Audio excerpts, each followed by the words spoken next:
साधन पाठ का जो है चौथा सूत्र।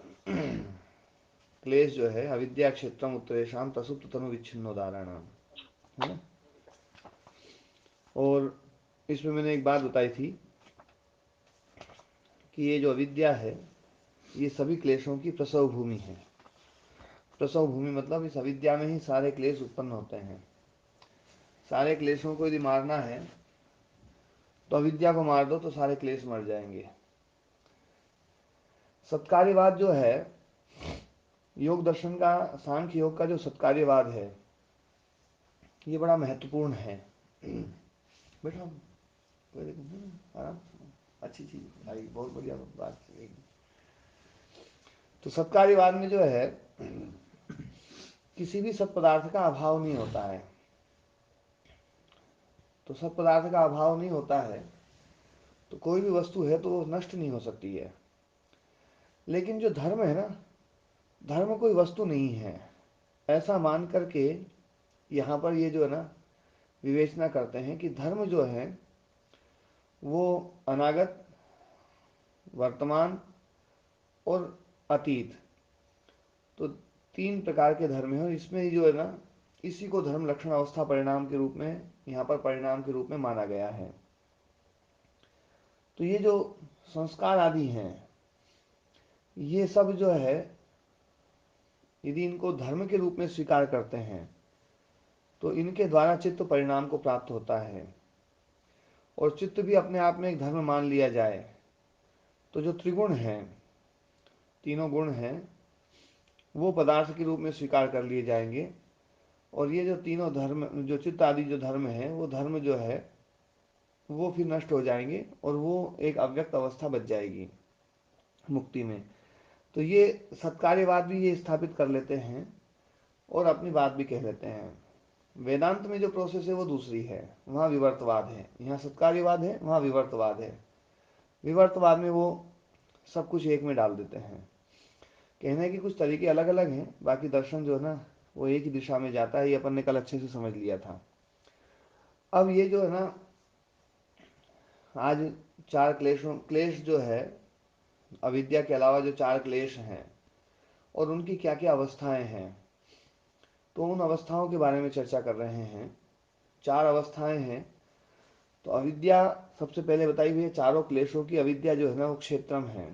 क्षेत्रम मतलब प्रसव भूमि, जहाँ पर ऐसी भूमि जहाँ पर ये सारे प्रसवित होते हों, जहाँ पर जन्म लेते हों, जहाँ उनका जन्म होता हो, तो ऐसी वो अविद्या वो क्षेत्रम है। क्योंकि इसको ये मदर क्लेश है। ये बाकी चार अदर क्लेश हैं, ये मदर है, सबकी माँ है। और ये है ना जो है क्षेत्र कहा इसको उत्तरेशम, बाकी जो उत्तर वाले हैं उनका। और प्रसुप्त तनु विच्छिन्न उदाहरणाम।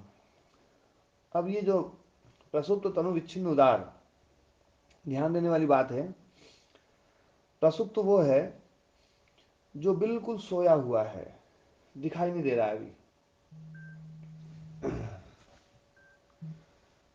वो दिखाई नहीं दे रहा है लेकिन बिल्कुल सोया हुआ है।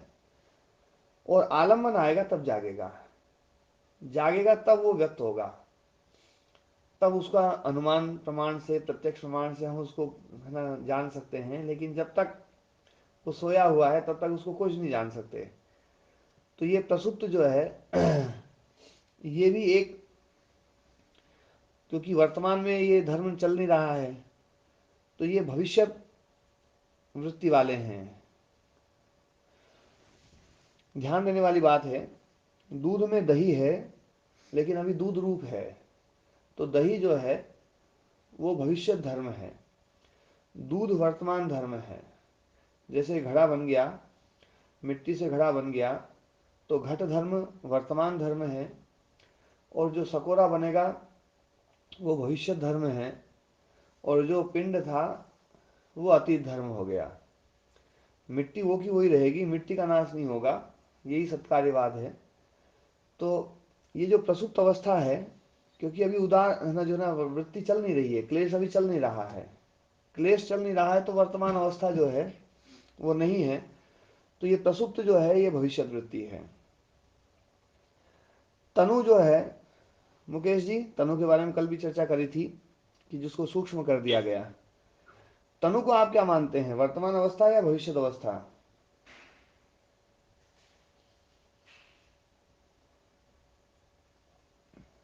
तनु, स्वामी जी, हाँ जी। तनु भी मतलब एक स्वरूप में थोड़ा सा भविष्य में ही आएगा ये भी। हाँ, ये भविष्य में आएगा ना। और विच्छिन्न?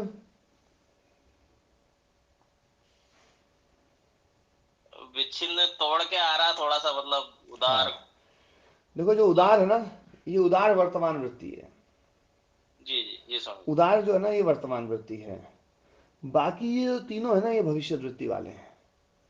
और तीनों भविष्य वृत्ति वाले हैं, लेकिन भविष्य वृत्ति में तीनों में जो है ना, प्रसुप्त जो है ना, ये बिल्कुल है ना, बिल्कुल खामोश है, बिल्कुल बहुत अच्छी प्रकार से सोया हुआ है। आलम्बन होगा तो जागेगा, नहीं तो नहीं जागेगा। तनु जो है ये कमजोर है, लेकिन है भविष्य वृत्ति, ये भी आ सकता है। और विच्छिन्न दूसरे क्लेश के द्वारा दबाया हुआ है, दूसरे क्लेश के द्वारा जो है ना अभिभूत कर दिया गया है, दबा दिया गया है, वो है विच्छिन्न। तो ये तीनों ही जो है ना, प्रसुप्त, तनु और विच्छिन्न, ये तीनों अवस्थाएं ही भविष्य अवस्था है। तो प्रसुप्त, तनु, विच्छिन्न, ये तीनों अवस्थाएं जो है ना भविष्य अवस्था है। और जो उदार है, ये वर्तमान अवस्था है क्लेशों की। इनको थोड़ा सा ध्यान दें कि भविष्य वृत्ति में यदि जो सोया हुआ है उसके उदार होने की संभावना थोड़ी सी कम है, तनु की उससे थोड़ी ज्यादा है, और विच्छिन्न की उदार होने की संभावना अधिक ज्यादा है। ये बात समझ में आई जी? क्योंकि कल एक बार दोबारा समझाओ। है ना, पहले तो प्रसुप्त, तनु, विच्छिन्न, उदार, ये चारों चीजों को फिर से समझ लें अपन, है ना। प्रसुप्त वो क्लेश है ना, जो है जो आलम्बन आने पर जागता है, और आलम्बन नहीं आए तो बिल्कुल है ना दबा रहता है, बिल्कुल पता ही नहीं चलता है कि ये है ना, जो ना जैसे कई लोग अपन देखते हैं ना, बिल्कुल शांत दिखाई देते हैं, ये लगता है बिल्कुल इनमें तो क्रोध होगा ही नहीं, है ना, लेकिन आलम्बन आता है जब क्रोध आएगा, है ना। एक होता है कि क्रोध आता तो है पर दबा रखा है भैया, है ना, तो अपने को लगता है भी हाँ आदमी क्रोधित तो है पर दबाया हुआ है, कमजोर किया हुआ है ना। एक ये है कि भैया क्रोधी आदमी है, लेकिन दूसरे किसी क्लेश के कारण से, राग के कारण से क्रोध नहीं कर रहा है ना, प्रेम के कारण से क्रोध नहीं कर रहा है, तो वो है ना दूसरे क्लेश के कारण से दबा हुआ है। तो प्रसुप्त अवस्था तो जो है ना बिल्कुल है ना, जो है ना वो क्लेश बिल्कुल सोया हुआ है, सो ही गया बिल्कुल, है ना, कोई लक्षण नहीं दिखाई दे रहे हैं अभी। तनु में लक्षण तो दिखाई दे रहे हैं, पर तनु जो है ना बिल्कुल कमजोर किया हुआ है ना, क्रिया योग के द्वारा, है ना, ज्ञान के द्वारा, अभ्यास के द्वारा, जिसके भी द्वारा उसने उन क्लेशों को कमजोर कर दिया है। और जो है विच्छिन्न जो है, वो है किसी दूसरे है ना उसके कारण से दबा दिया गया है। तो दूसरा जो प्रतिपक्षी क्लेश है उसके द्वारा भी दबाया जा सकता है, और जैसा क्लेश वो है उसी प्रकार के क्लेश से भी दबाया जा सकता है। प्रतिपक्षी क्लेश से भी दबाया जा सकता है, और पक्ष वाले क्लेश से भी दबाया जा सकता है। दयाराम जी, जी महाराज। है ना। हाँ, आप बीच में चले गए थे अभी, है ना, जो है ना, जी जी तो महाराज। है ना पक्ष वाले क्लेश से भी दबाया जा सकता है। जैसे पक्ष वाले क्लेश से कैसे दबाया जा सकता है, जैसे है ना व्यास मुनि जी एक आगे उदाहरण देंगे कि न एकस्याम स्त्रियाम चैत्रो रक्तः, है ना। अब इति अन्यासु स्त्रीसु विरक्ता इति, एक स्त्री में रक्त जो है वो अन्य स्त्रियों में विरक्त है ऐसा नहीं है। एक जी में महाराज। राग चल रहा है, तो क्या दूसरी स्त्रियों में राग नहीं है क्या? यदि स्त्री में जी राग नहीं महाराज, होता वो तो एक में भी नहीं होता। जी महाराज, स्त्री में हो राग सकता है, तो हो है, सकता पर अभी एक में चल रहा है, तो इस ये स्त्री का जो राग है ना, वो दूसरी स्त्रियों में जो राग है ना, उस राग को इस स्त्री के राग ने दबा दिया है। तो राग के द्वारा भी राग दबा दिया जाता है, द्वेष के द्वारा तो राग दबता ही दबता है, राग के द्वारा भी राग दब जाता है। जी महाराज, है ना। स्पष्ट हो, हाँ जी। स्पष्ट हो। तो ये होता है विच्छिन्न, मतलब सजातीय और विजातीय दोनों के द्वारा विच्छिन्न होता है। और एक बात और भी है कि दूसरे पदार्थ की बजाय उसी पदार्थ का जो राग है, वो उसी पदार्थ का राग उसी पदार्थ के राग को भी दबा देगा। जैसे किसी आदमी को हलवा बहुत पसंद है और हलवा खिलाया जाए और फिर खिलाया जाए और फिर खिलाया जाए और फिर खिलाया जाए और फिर खिलाया जाए और फिर खिलाया जाए, तो वो 4-5 दिन तक उसको हलवा ही हलवा खिलाए ना, तो कहेगा यार आज तो चटनी रोटी दे दो भली मेरे को, है ना। तो ये हलवा हलवा जो है ना, तो उसी वस्तु का राग जो है ना, उसका भी अत्यधिक सेवन से भी राग जो है ना समाप्त हो जाता है। ये भी जो है ना, तो विच्छिन्न किसी भी प्रकार से हो सकता है, पर वो हो जाता है। तो ये प्रसुप्त, तनु और विच्छिन्न। अच्छा, उदार जो है, उदार जो है ना, जो अभी व्यापार में चल रहा है, जो वर्तमान में चल रहा है, तो इसका मतलब है कि ये जो पहले वाले प्रसुप्त, तनु और विच्छिन्न, ये उदार नहीं है, अभी ये अभी चल नहीं रहे हैं। तो इसका मतलब है कि ये तीनों जो है ना, ये भविष्य वृत्ति वाले हैं, ये भविष्य वृत्ति हैं। मान लीजिए क्रोध चल रहा है, तो क्रोध जो है वो अभी उदार है। बाकी जो जितने भी क्लेश हैं वो सारे के सारे भविष्य वृत्ति में रहेंगे। अब वो भविष्य वृत्ति में रहेंगे तो वो प्रसुप्त भी हो सकते हैं, तनु भी हो सकते हैं और विच्छिन्न भी हो सकते हैं। समझ में आई बात? जी बात। है ना। तो ये तीन जो है ना, ये भविष्य वृत्ति वाले हैं। उदार जो है ना, वर्तमान वृत्ति वाला है। लेकिन एक क्लेशों की अवस्था और भी है जो भाष्यकार बताएंगे। जो प्रसुप्त अवस्था है, प्रसुप्त अवस्था जो है वो ऐसी अवस्था है कि आलंबन आने पर क्लेश जागता है। लेकिन यदि तत्व ज्ञान है ना जो है, जो विवेक ख्याति है, वो विवेक ख्याति रूपी जो अग्नि है, उस अग्नि के द्वारा यदि क्लेश को भून दिया गया तो वो क्लेश भी सो जाता है, लेकिन वो क्लेश जागता नहीं है, वो दग्ध बीज हो जाता है ना। उसको दग्ध बीज कहें या उसका छिलका उतरना कहें। जैसे बाजरे को हम, बाजरा उगेगा नहीं, कब नहीं उगेगा, जब जो है उसको भून दिया जाएगा। और धान कब नहीं उगेगा, जब उसका छिलका उतर जाएगा। भून भी दो तो भी नहीं उगेगा, या उसका ऊपर का छिलका उतार दो तो नहीं, अंकुरण नहीं होगा फिर, क्यों, जैसे जैसे है ना। तो है ना जो है, ज्ञानाग्नि जो है ना, इनका छिलका उतार देती है या इनको भून देती है।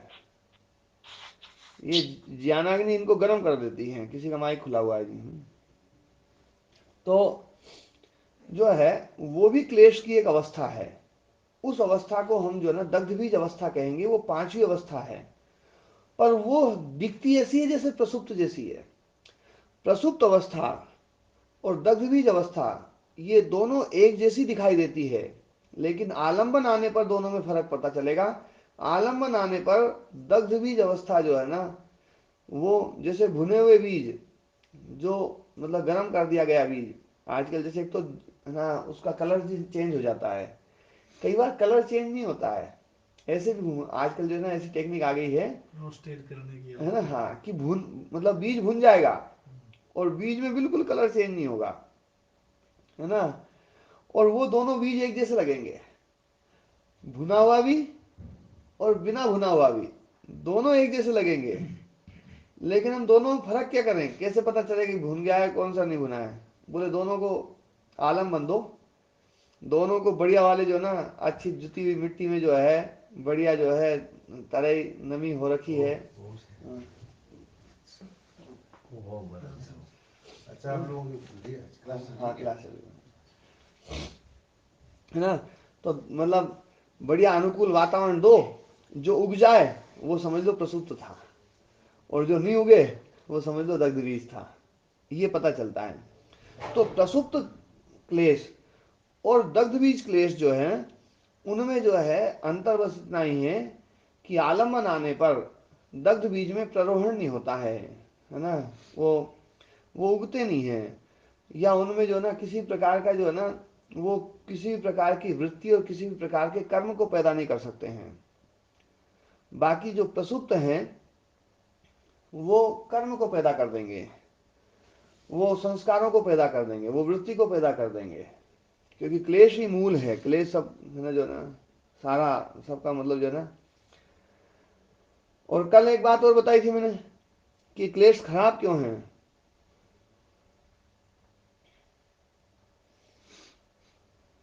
हाँ जी, क्लेश खराब क्यों है मुकेश जी या दयाराम जी।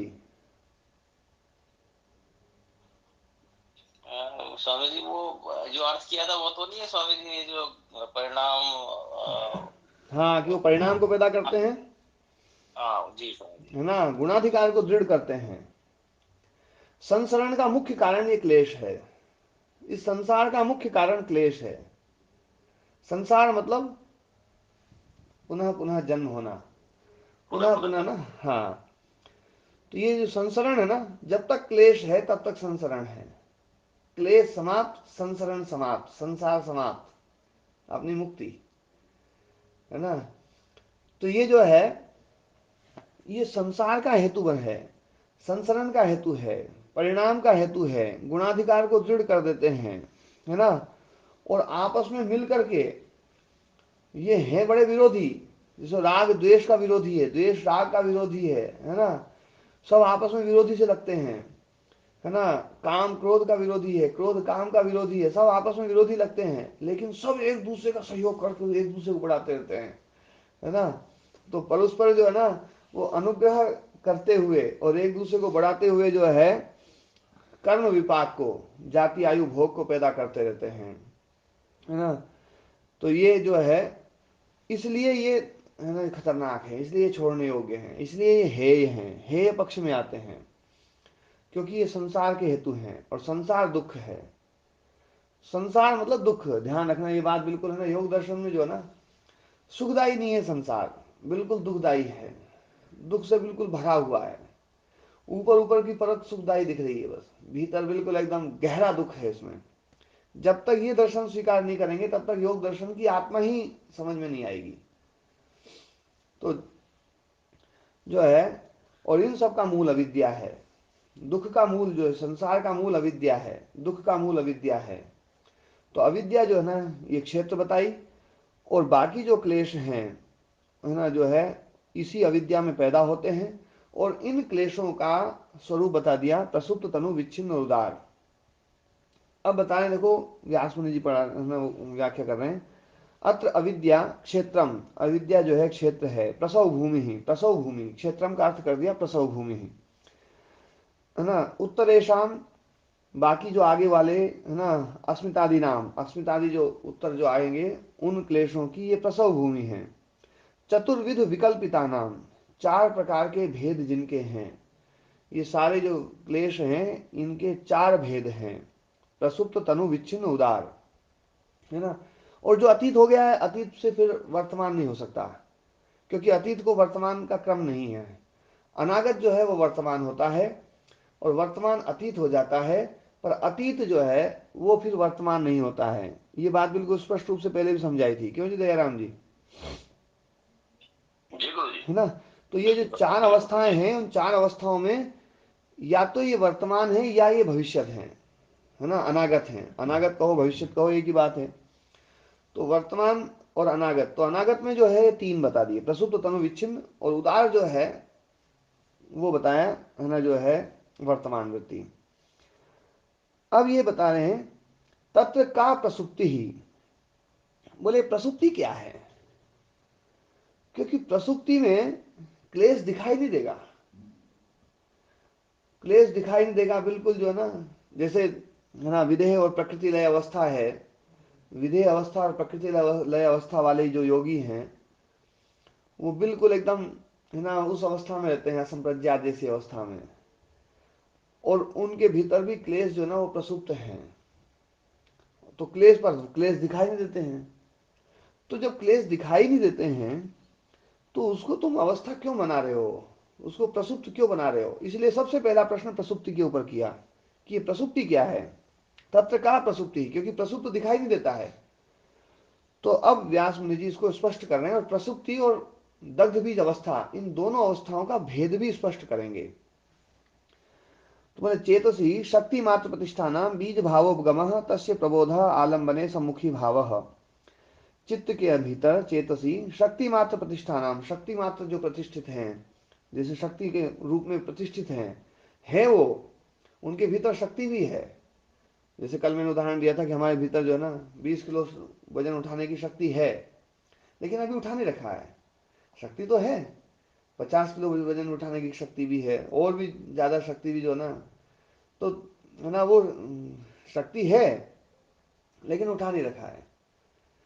तो जो क्लेश हैं, उन क्लेशों में ऐसी अवस्था है कि उसमें मतलब शक्ति है कि वो कर्म को पैदा कर सकता है, लेकिन अभी कर्म को पैदा नहीं कर रहा है वो, तो उसको कहेंगे शक्ति मात्र प्रतिष्ठा प्रतिष्ठा है वो भी, केवल शक्ति रूप में है अभी।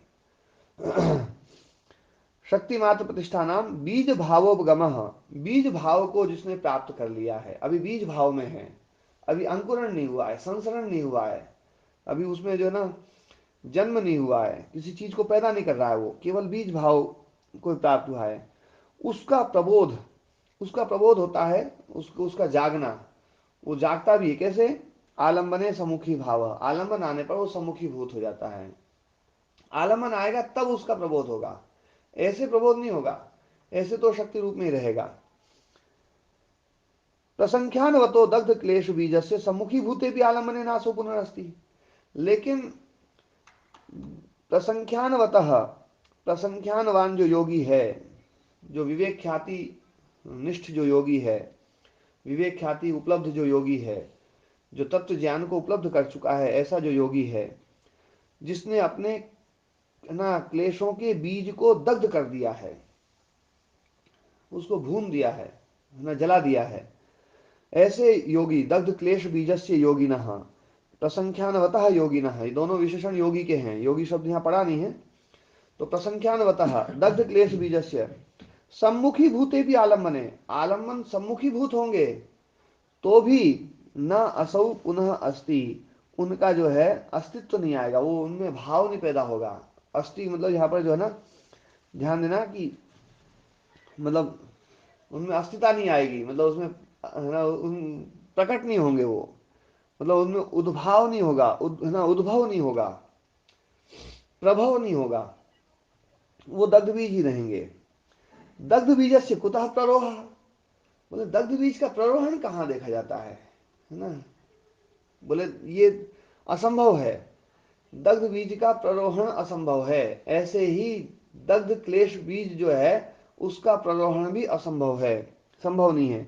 इत्यतः इसलिए क्षीण क्लेशः, जिसका क्लेश क्षीण हो चुके हैं, वो कुशलः, वो योगी कुशल, उसका एक नामकरण किया है इस योग दर्शन में। कुशल शब्द जो है ना, कुशल जी,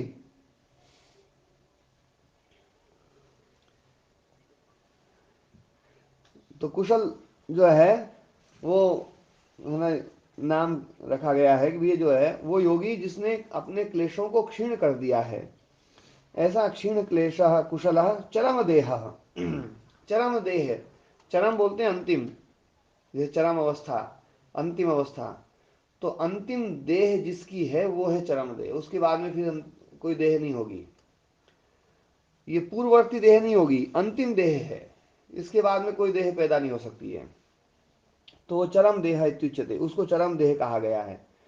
तो ये क्षीण क्लेश जो योगी है वो चरम देह कहा कहलाता है।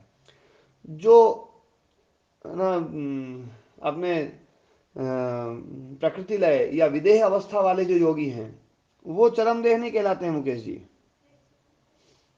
जी स्वामी जी। है ना, तो क्योंकि जो स्वामी जी प्रोसेस तो यही करते होंगे, ये भी मतलब विवेक हाँ ख्याति को तो पूर्ण नहीं कर पाते होंगे, विवेक ख्याति अगर मतलब वो भी विप्लव रहित जो बताते हैं, हाँ मतलब जो दग्ध अविप्लवा क्लेश विवेक ख्याति नहीं है। हाँ, हम्म, तो वो प्राप्त नहीं करते, वो प्रोसेस तो ये भी करते होंगे योग वाली, मतलब पूरी जाते तो ये प्रोसेस, भी ऐसे ही होंगे। हाँ पूरी प्रोसेस यम करते हैं, बहुत अच्छी अवस्था है वो भी। जी जी। हाँ तो लेकिन स्वामी जी ऐसा लगता है, मैंने कल विचार किया था इस पे, हम्म मुझे लग रहा है कि सिद्धियों की एक जो विशेष अवस्था जैसे अन्य जो संप्रज्ञात समाधि वाले में आती है, थोड़ा और उठ के कोई एक और विशेष अवस्था होगी, हम्म और उसमें ऐसा लगता है जैसे जैसे मान लो अपन चने का एक दाना लें, हम्म अब उसमें क्या है कि यदि कोई ऐसी सिद्धि से मतलब उसमें जैसे प्लास्टिक कोटेड कर दें उसको, मतलब हम्म एक चने के दाने को लेकर प्लास्टिक का एक जो है वैसे खोल बना के उसको डाल दें, हम्म तो वो उसको अगर जमीन में हम जो अनुकूल वातावरण में भी डालेंगे तो स्वामी जी वो उगेगा नहीं। तो मुझे ऐसे लगता है कि वो जो है ना प्लास्टिक का जैसे है ना ये डिकम्पोजिशन का जैसे हम लोग विज्ञान में पढ़ते हैं कि उसको कई हजारों वर्ष बाद डिकम्पोज होता है। तो ऐसे ही मुझे लग रहा है कि विदेह और प्रकृति लय इस तरह का कोई जो अवस्था में आके जो क्लेश है उस पर कोई कोटेट ऐसा लगा देते होंगे कि जो बहुत लंबे कालखंड तक जो उसका आलम भी नहीं आता है। वही और अवस्था वो होती है जब प्रसुप्त अवस्था। वही उस प्रसुप्त कर दिया उसको, हाँ, अब वो उस जब अवस्था वो को प्रसुप्त बोलते हैं, पर वो दग्ध बीज नहीं है। जी स्वामी जी, जी है ना? स्वामी जी। जी, है ना? अवरोध आ वो गया। है ना? डिकम्पोजिशन जैसे ही होगा मतलब लंबे कालखंड के बाद तो वापस को जन्म मरण मतलब वो पुनः प्रवृत्त हो जाएगा, ऐसा कुछ जो है थोड़ा सा समझ में आया। कौन सा तो वो जो है ना, मतलब ये मतलब जो है प्रसुप्त अवस्था, जिसमें क्लेशों को लंबे कालखंड तक सुला दिया जाता है ना? लेकिन लंबे कालखंड तक सुलाया जाएगा तो भी जो है ना, वो उनकी सोने की अवस्था, मतलब जो है ना, मतलब सोने की अवधि जो है ना वो निश्चित रहेगी। मतलब यूं नहीं कि अनंत काल तक नहीं सो सकता वो, कि अनंत काल तक सो जाए, अनंत काल तक वो जो है ना वो पड़ा रहे, ऐसा नहीं हो सकता है। तो ये विदेह और प्रकृति लय अवस्था जो है ना, ये वो है। लेकिन जो दग्धबीज अवस्था है, वो अनंत काल तक भी जो है ना उसमें ना जो है ना क्लेश जो है किसी भी प्रकार के कर्म विपाक को पैदा नहीं कर सकता। क्योंकि जिसको ज्ञानाग्नि ने भून दिया, ज्ञानाग्नि ने जिसको मार दिया ना, वो यदि पैदा हो जाए तो फिर तो ज्ञानाग्नि किस काम की। ज्ञानाग्नि में जो है ना, यही उसकी जो है ना प्रांत भूमिता है।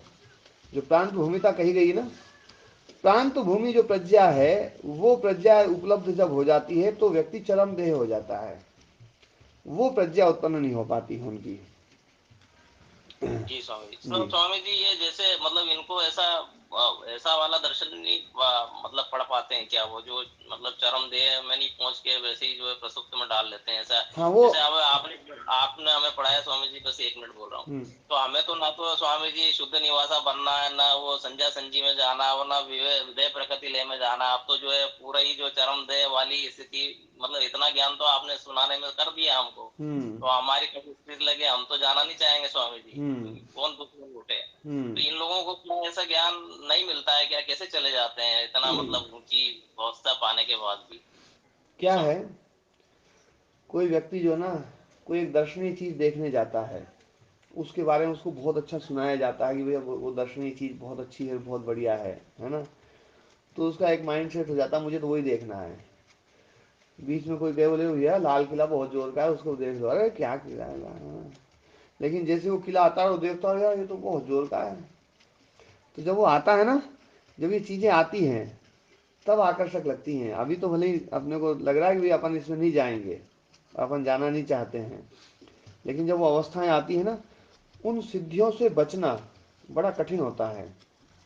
ये सिद्धियां जो है ना, ये केवल अपने लिए बस इतने रूप में काम करेंगी कि हम योग मार्ग में अच्छे से बढ़ रहे हैं, ये हमें मतलब पता चलता है बस।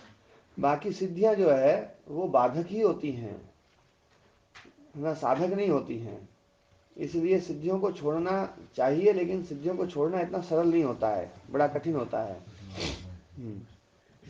तो अभी अपनी चर्चा और आगे बढ़ाते हैं। तो प्रसंख्यानवतः दग्ध दग्ध क्लेश बीजस्य सम्मुखी भूतेपि आलम्बने नासो पुनः अस्ति। दग्ध बीजस्य कुतः प्ररोहः, दग्ध बीज का प्ररोहण कैसे हो सकता है? इत्यतः क्षीण क्लेशः, जो क्लेश जिसके क्षीण हो गए हैं, कुशलः, वो कुशल, चरम देह, अंतिम देह वाला जो योगी है, वो ना कहा जाता है, जिसके ना सारे क्लेश दग्ध बीज हो चुके हैं। ऐसा जो योगी है वो क्षीण क्लेशः, वो चरम देह, ये कहा जाता है ना? आज सीए साहब भी नहीं जुड़े हैं आज, है ना, जो है कुशल जी के।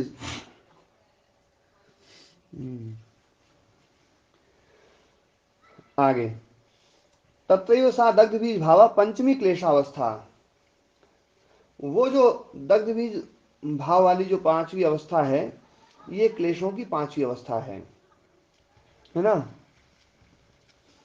और ये ना अन्यत्र, अन्यों की जो है ना नहीं होती है,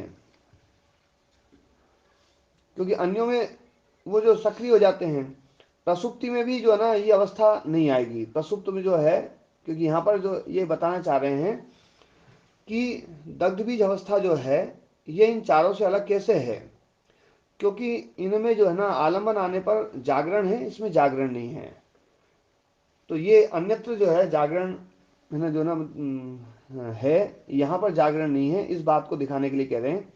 सताम क्लेशानाम तथा बीज सामर्थ्यम दग्धम इति विषय से सम्मुखी भावे भी सती न भवति येषां प्रबोधा इत्युक्ता प्रसुप्ति दग्ध बीजानाम अप्ररोहश्च।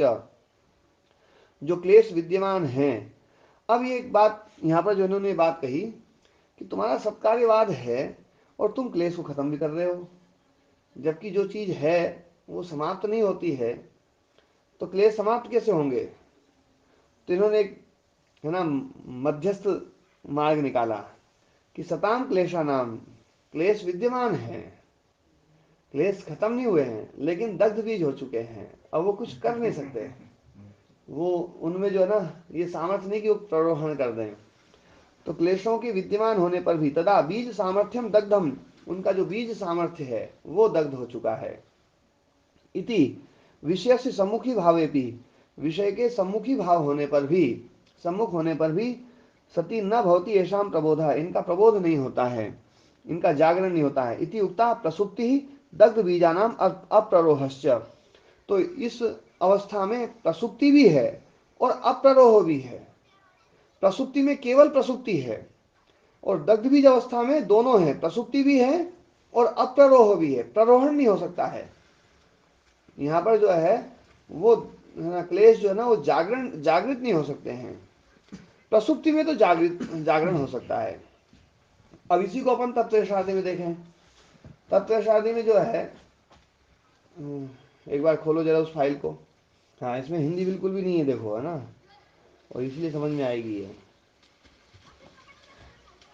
हेयानाम क्लेशानाम अविद्या मूलत्वम दर्शयति।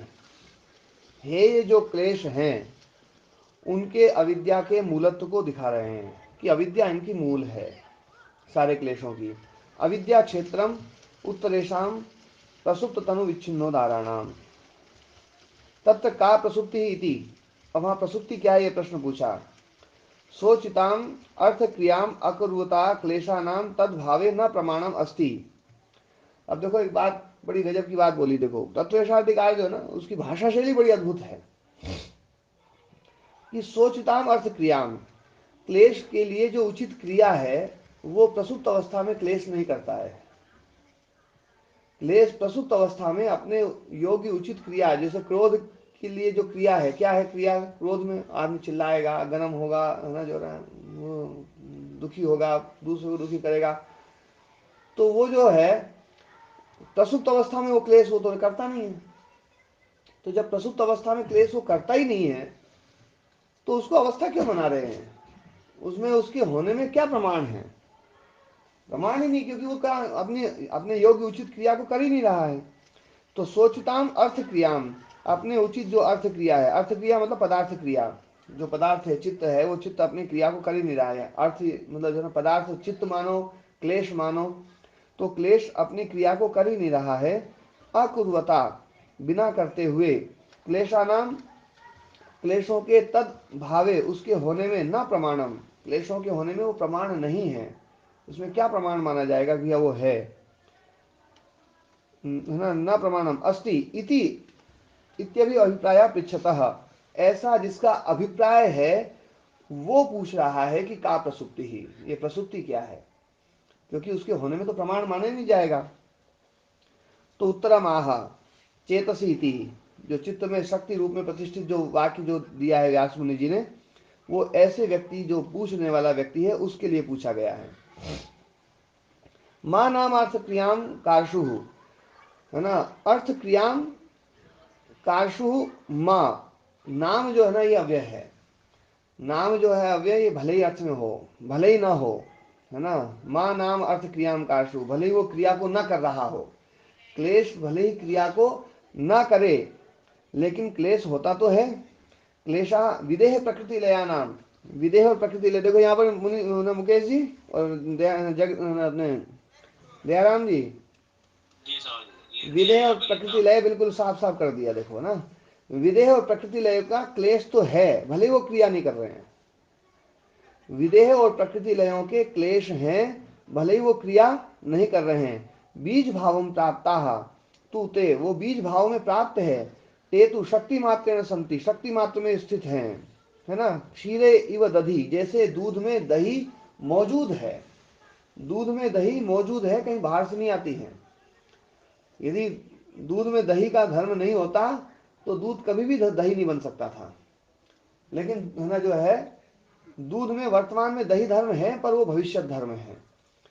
तो ऐसे ही, हाँ जी। तो मां नाम अर्थ क्रियाम कार्षु, इसकी चौथी लाइन, तीसरी लाइन, भले ही वो क्रिया ना करें, वो क्लेश है ना। विदेह प्रकृति लय वाले जो, विदेह और प्रकृति लय अवस्था में जो क्लेश हैं, भले ही वो क्रिया को ना करें। बीज भावाम प्राप्तास्तु ते शक्ति मात्रेण संति, पर वो बीज भाव को प्राप्त होकर के शक्ति मात्र में, वो शक्ति मात्र रूप में स्थित हैं, जैसे दूध में दही मौजूद है। नहीं विवेक ख्याते है अन्य दस्ती कारणम तद बंध्यतायाम, विवेक ख्याति के अलावा और कोई कारण नहीं है जो उनकी बंधता को कर दे, जो उनको ना उनकी मतलब ना दग्ध बीज कर दे या प्रतिप्रसव अवस्था में डाल दे। ऐसा विवेक ख्याति के अलावा कोई दूसरा उपाय नहीं है। बाकी सारे उपाय क्लेशों को तनु कर सकते हैं, विच्छिन्न कर सकते हैं, दग्ध बीज नहीं कर सकते हैं। ध्यान देने वाली बात है, ये योग दर्शन ईश्वर प्रणिधान को भी क्लेशों के तनु करने में साधन मानता है, दग्ध बीज में साधन नहीं मानता है ना। ये तो बिल्कुल स्पष्ट हो गया ना, क्यों जी राम कुमार जी? हमारा जी ये तो स्पष्ट हो गया। ये दग्ध बीज में फिर कौन सा रहेगा? विवेक ख्याति ही इसमें दग्ध बीज कर सकती है, और कोई नहीं कर सकता। बिल्कुल बिल्कुल, ज्ञान अग्नि ही रहेगी। है ना, अब क्लियर हो गया, अब क्लियर हो। क्योंकि है ना, व्यास मुनि जी ने स्वयं भी कहा, और है ना जो है सूत्रकार महर्षि पतंजलि ऋषि में साफ साफ कहा है, तपः स्वाध्याय ईश्वर प्रणिधानी क्रिया योग। तपः स्वाध्याय ईश्वर प्रणिधान, ये क्रिया योग है। क्लेश तनुकरणार्थ समाधि भावनार्थ, समाधि भावनार्थ क्लेश तनुकरणार्थ, समाधि को उत्पन्न करने के लिए और क्लेश को कमजोर करने के लिए। क्लेश को कमजोर करने के लिए, क्लेश को तनु करना किया जाता है क्रिया योग के द्वारा। उसमें है ना तप भी है, उसमें स्वाध्याय भी है, और उसमें ईश्वर प्रणिधान भी है। ये तीनों चीजें जो है ना क्लेशों को तनु करती है, कमजोर करती है। और दग्ध बीज जो है ना, वो तो ज्ञानाग्नि ही करेगी। इसलिए सबसे पहला अभ्यास जो तरीका बताया था वृत्ति निरोध का, वो ज्ञान का ही बताया था। अभ्यास वैराग्य, वैराग्याभ्याम तम निरोध। अभ्यास और वैराग्य, और वैराग्य क्या है? ज्ञान की पराकाष्ठा। ज्ञान की पराकाष्ठा ही वैराग्य है, और उसका सतत जागरण, उसको सतत वो अग्नि हमेशा प्रज्वलित रहे, यही अभ्यास है। तो ये प्रोसेस जो है इन्होंने, हाँ फिर से पढ़ लो।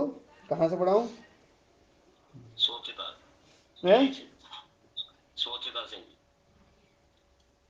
सोचता ये है ना, तत्व शादी में देख रहे हैं, कहाँ से देख रहे हैं? हाँ जी स्वामी, तत्व शादी की दूसरी लाइन जो अभी आप हाँ, सोचिता नहीं, सोचिताम। सोचिताम अर्थ क्रियाम अकुर्वता क्लेशानाम तद भावे न प्रमाणम अस्ति।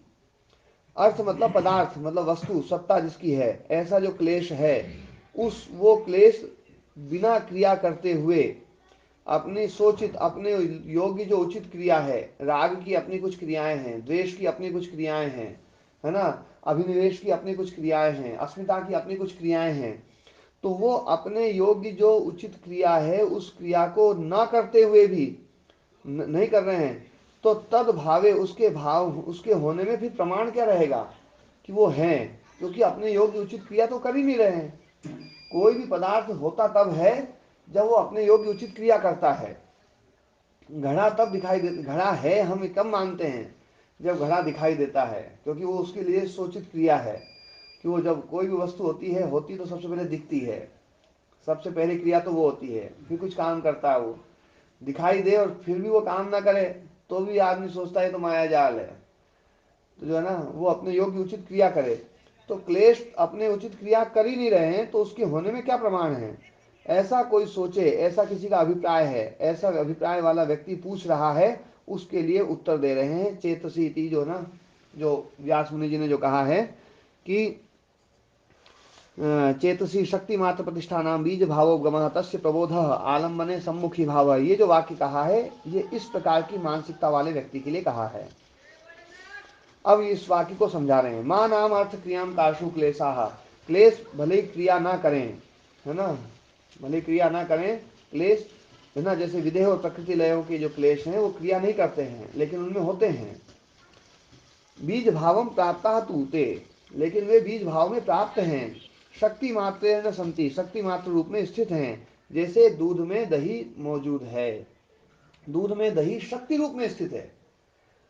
दूध की शक्ति है ना, दूध में दही जो है शक्ति रूप में स्थित है, मतलब दही होने का की शक्ति उसमें है। वो दही हो सकता है, दही हो सकता है, भले ही दही नहीं बनाओ, उसका मावा बना दो और मिठाई बना दो और कुछ कर दो, लेकिन दूध में दही शक्ति रूप में स्थित है। हर पदार्थ में, जो भी पदार्थ में जो धर्म पैदा हो सकते हैं, जैसे मिट्टी से घड़ा बनता है, हमने घड़ा बना दिया लेकिन उसमें शक्ति रूप में ईंट भी स्थित थी, उसमें मूर्ति भी स्थित थी, उसमें सकोरा भी स्थित था, उसमें और कोई मूर्ति भी स्थित थी, कला भी स्थित थी, सब कुछ जो भी है ना वो सारे उसमें शक्ति रूप में स्थित हैं। यही सब कार्यवाद है। तो शक्ति मात्र रूप में स्थित हैं, लेकिन वो है ना जो है अभी प्रसुप्त हैं। और विवेक ख्याति के अलावा और कोई कारण नहीं है जो उसमें बंधिता को पैदा कर दें। बाकी जो अवस्थाएं हैं उनमें वो फिर से पैदा होंगे, फिर से उगेंगे। विवेक ख्याति तो दूध में दही धर्म जो है उस दही धर्म को खत्म कर देगा, और दूध का भी दूध धर्म खत्म कर देगा। सारे धर्म खत्म हो जाएंगे ना, तो फिर मूल तत्व बचेगा अव्यक्त, वो जो तो है। महाराज जी जो ये विदेह और प्रकृति लय लोग हैं, इन्होंने भी तो विवेक ख्याति को तो पाया ही था। विवेक ख्याति को पाया था, पर विवेक ख्याति जो है ना, विवेक ख्याति कल भी मैंने ये चर्चा करी थी। विवेक ख्याति एकदम ऐसी नहीं है कि एकदम लगी विवेक ख्याति और बिल्कुल एकदम सिद्ध हो गई है। बड़ी प्रोसेस है।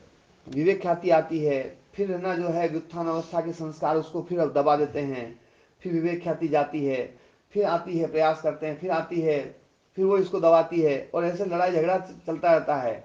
और उसके बाद में छिद्र जाते हैं महाराज जी, छिद्रों की वजह से चलता है। हाँ, और जो बात पहले बताई थी कि क्लिष्ट वृत्तियों में भी छिद्र होते हैं और उनमें अक्लिष्ट वृत्ति रहती है, और अक्लिष्ट वृत्तियों में भी छिद्र होते हैं, उसमें क्लिष्ट वृत्ति रहती है। यही कारण है कि क्लिष्ट वृत्तियां भले कितनी ही हो, है ना, कोई भी व्यक्ति क्लेश युक्त व्यक्ति जो है ना वो भी अक्लिष्ट वृत्तियों को पा सकता है, वो योगी बन सकता है। और कोई भी योगी है वो भी जो है ना पदभ्रष्ट हो सकता है, क्योंकि वहां पर भी छिद्र है, वहां पर भी अक्लिष्ट वृत्तियां पैदा हो सकती हैं, वो क्लिष्ट वृत्तियां पैदा हो सकती हैं। तो फिर तो गुरु जी ये निश्चय कैसे हो कि क्या बीज है ये हाँ, तो तो अभी हो मैं गया। वो बताता हूँ। तो प्रोसेस जो है ना, तो फिर धीरे धीरे क्या करना पड़ता है, क्लिष्ट वृत्तियों के जो संस्कार हैं उनको दग्धबीज करना पड़ता है। और उनको जब दग्धबीज किया जाता है तो जो संस्कार दग्धबीज होते हैं, वो संस्कार किससे दग्धबीज होंगे, वो दग्धबीज होंगे विवेक ख्याति से दग्धबीज नहीं होंगे। वो विवेक ख्याति का जो संस्कार है, विवेक ख्याति का संस्कार व्युत्थान अवस्था के संस्कारों को मारता है। वृत्ति वृत्ति को मारती है, संस्कार संस्कार को मारता है। लोहे से लोहा कटता है, लकड़ी से लकड़ी कटती है। ये जो बात है ना, ये बिल्कुल अकाट्य है। जो जैसी होगी ना उसी से वैसी चीज से मरेगी चीज, है ना जो है।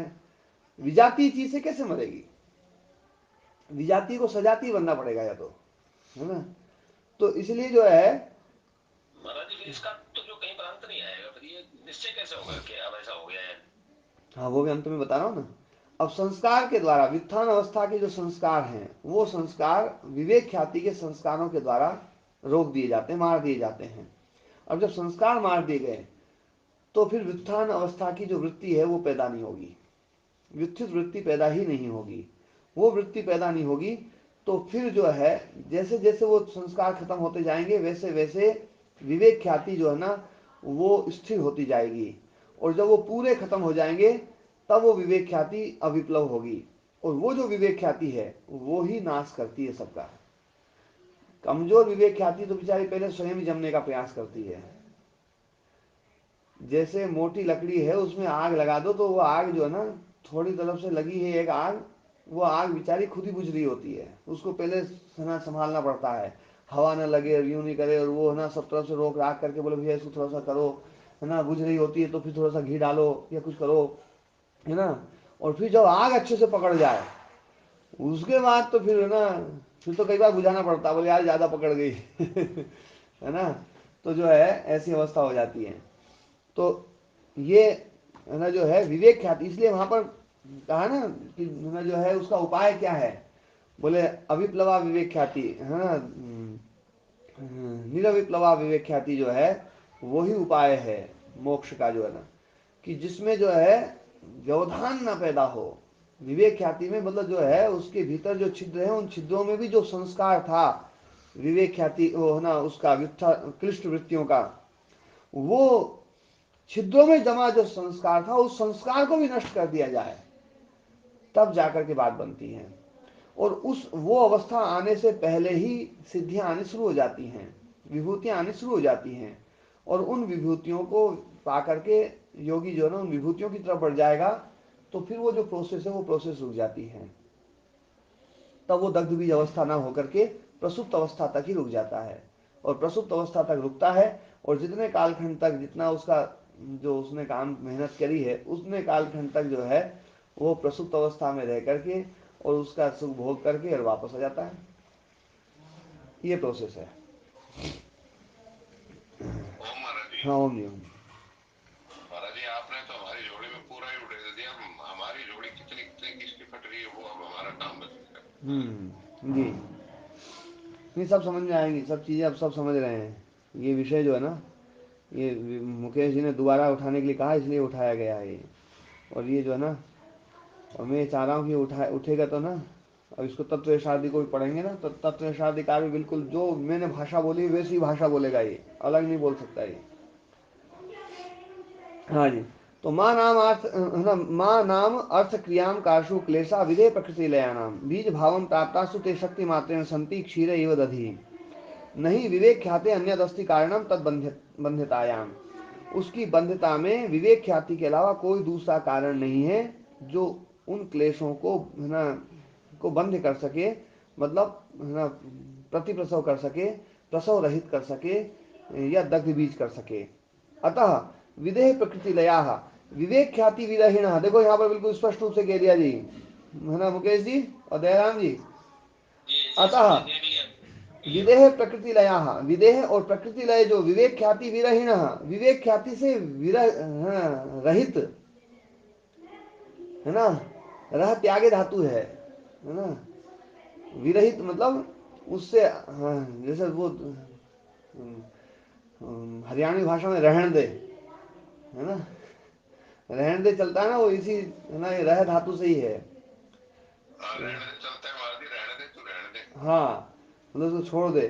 तो विवेक ख्याति से रहित जो है ना वो नहीं है, विवेक ख्याति युक्त नहीं है, उससे रहित है वो, विवेक ख्याति रहित हैं।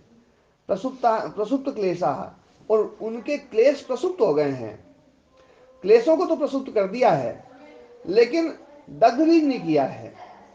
देखो विदेह प्रकृति लय वालों को समझा रहे, देखो विदेह प्रकृति लया जो है योगी हैं वो विवेक ख्याति रहित हैं, और प्रसुप्त क्लेशा न यावत तद अवधि कालम प्राप्नुवंती, जब तक वो अवधि काल नहीं होती है तब तक वो प्रसुप्त रहेंगे, है ना, और वो अवधि प्राप्त हो गई तब प्राप्त हो तो पुनः आवृत्ता संता क्लेशा तेषु तेषु विषयेषु सम्मुखी भवंती, जैसे जैसे विषयों में सम्मुख है ना आएंगे वैसे वैसे वो सम्मुख हो जाएंगे, वो फिर से आवृत्त हो जाएंगे, फिर से आ जाएंगे वो सारे क्लेश, है ना। शक्ति मात्र में प्रतिष्ठा ये शांति तथोक्ता, शक्ति मात्र में प्रतिष्ठित होकर के वो काम करते हैं, ये तथोक्ता, ये इसको बताया। अब शक्ति मात्र को, शक्ति को समझा रहे कि शक्ति क्या है, तो बोले उत्पत्ति शक्ति, तद अनेन उत्पत्ति शक्ति उक्ता, शक्ति मात्र में प्रतिष्ठित मतलब उत्पत्ति शक्ति से में प्रतिष्ठित, मतलब उत्पत्ति की शक्ति उनमें है, उत्पत्ति की शक्ति तो है पर अभी उन्होंने काम नहीं किया है। बीज भावोपगमय है ना, बीज भावोपगमयति च कार्य शक्ति, और बीज भावोपगमा मतलब बीज भाव को प्राप्त हो गए, तो बीज भाव को प्राप्त हो गए मतलब कार्य शक्ति जो ना, जिनमें ऐसा कारण जिसमें कार्य को करने की शक्ति है, ऐसी मिट्टी जिससे घड़ा बन सकता है, तो उस कारण में कार्य मौजूद है, यही सत्कार्यवाद है। सत्कार्यवाद मतलब कारण में कार्य मौजूद, तो ये सत्कार्यवाद है। तो ये बीज भाव गमः, तो मतलब कार्य शक्ति जो है, कार्य शक्ति मतलब कार्य की उत्पन्न करने की शक्ति उसमें मौजूद है। तो आज तो समय हो गया, आज इतना ही ना। ओ महाराज जी, हाँ ओम जी ओम। क्लास चलेगी ना, अभी 2-4 दिन आओगे ना? हाँ 2-4 दिन अभी और रहूँगा जी। ये सूत्र तो फिर से कर दूंगा, 2 सूत्र जो है ना, जी महाराज जी, जी ठीक है महाराज ना। तो ये जो है मुकेश जी, जी सर। ये विदेह जी और सर। प्रकृति लय बिल्कुल स्पष्ट हो गए। हाँ वो लिंक टूट रही थी स्वामी जी, तो वो जुड़ गई पूरी की पूरी। हाँ हाँ वो पूरी पूरी जुड़ गई। अब तो स्वामी जी अब वो इसको करना है बस। अब ये समझ में सब आ गया। आपने दुख से शुरुआत करी है। संसार यानी दुख, जब तक व्यक्ति को समझ में नहीं आएगा तो योग दर्शन की प्रक्रिया में जाएगा। वो तो समझ गए, शब्दों में समझ गए स्वामी जी। हाँ अब मतलब बस करना है। विदय विदय प्रगति लय भी नहीं बनना है, ये भी आपने बता दिया है। जी, जी थ्योरी स्वामी तो जी। बिल्कुल स्पष्ट हो गई है ना। बिल्कुल थ्योरी स्पष्ट है स्वामी जी। भले आप योग दर्शन और 5-7 बार पढ़ा दो, हाँ इसी में उदाहरण बाकी आपने पढ़ा दी। मेरे ख्याल से वेदांत भी आप पढ़ाओगे तो बात यही समझ में आती कि आ गई। न्याय दर्शन भी पढ़ाओ, आप पढ़ा देना जो भी आप जैसा उचित लगे। न्याय वैशेषिक सब यही बोलते हैं, जी थ्योरी यही है स्वामी जी अंततः। और एक और बात है, वाचस्पति जी मिश्र जी को पढ़ के मुझे लग रहा स्वामी जी हाँ कि जब ये लगभग 9वीं शताब्दी में थे तो हमारे देश में ये प्रक्रिया रही होगी। जी मतलब पूरे समाज में नहीं होगी पर बहुसंख्यक समाज में होगी। परंतु ये जो विदेशी आक्रमण हुए स्वामी जी, इससे सारा छिन्न भिन्न होके जो है सारा सिस्टम नष्ट हो गया भारत का। जी बाकी यही प्रक्रिया मेरे ख्याल से पूरे भारत देश में थी और अनेक लोग मुक्त होते होंगे जल्दी जल्दी स्वामी जी उस समय। जी।